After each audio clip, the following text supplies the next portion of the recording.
سلام رفقا، امروز اومدم بهتون 3 تا ریسس پک خیلی مهم رو تو کریستال پی پی بهتون بگم که بهتر استفاده کنید. کریستال پی پی رو خیلی خلاصه بهتر میکنه و خلاصه یه چند تا مودم هست بهتون میگم استفاده نکنید و بند داره واقعا. بچه ها، اولین مودی که میخوام در موردش حرف بزنم لون فایر ایناش. این البته فعلا واسه بدراکه، البته واسه جاوام هست، واسه جفتشون هست. خلاصه میتونید مثلا نگاه کنیم اگه من مثلا انکر بزنید آتیش میگیره. خب این آتیشه رو کوچیک‌تر میکنه، مثلا برید توش هم نگاه کنید دیگه اذیتتون نمیکنه کل صفحتون رو آتیش بگیره از این حرفا. خلاصه خیلی راحتتون میکنه. ریسس پک دومی که میخوام بهتون بگم توسن کانتره. بچه‌ها این دیگه سلیقه‌ایه، دل بخوایه، ولی بهتر استفاده کنید. خدا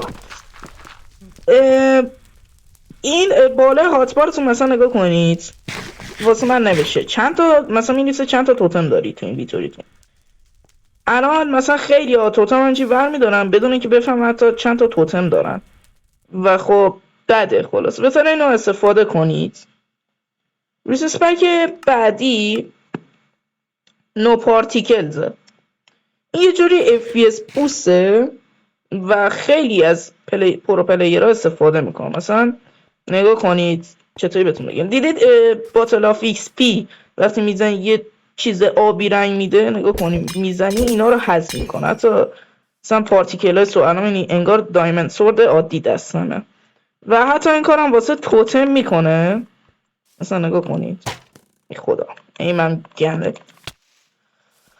مثلا وای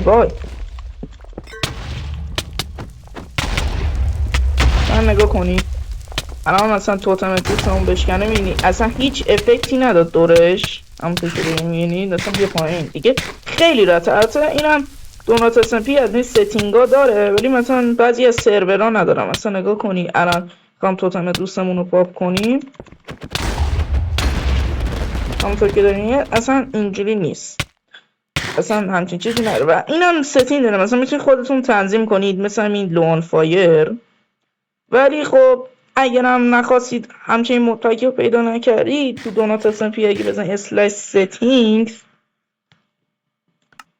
تو این قسمت حتما توتم پارتیکلز رو آف کنید با اکسپلوژن پارتیکلز. این دوتا رو آف کنید واسه اینکه گل نفر نگاه کنید. خلاص همینه دیگه بچه. حالا در مورد یه ریسس پکی خواستم در موردش حرف بزنم که بند داره کلنیه که خودم قبلا استفاده میکردم ولی خب بند میکنه به احتمال زیاد. اسم این ریسورس پک کریستال اپتیمایزره. بچه ها تا موقعی که مثلا پیدا نشده بود که موردلو چیت زده بود و از این حرفا اصلا هیچ خبرایی از اینا نبود و کلا تو بیشتر سرورها مجاز بود. بعد از اینکه مثلا فهمیدند که موردلو چیت میزن و از این حرفا خلاصه دیگه غیر مجاز شد و اگر هم استفاده میکنید بهتر غیر فعال کنید چون واقعا بند میکنه و من شوخی ندارم باتون.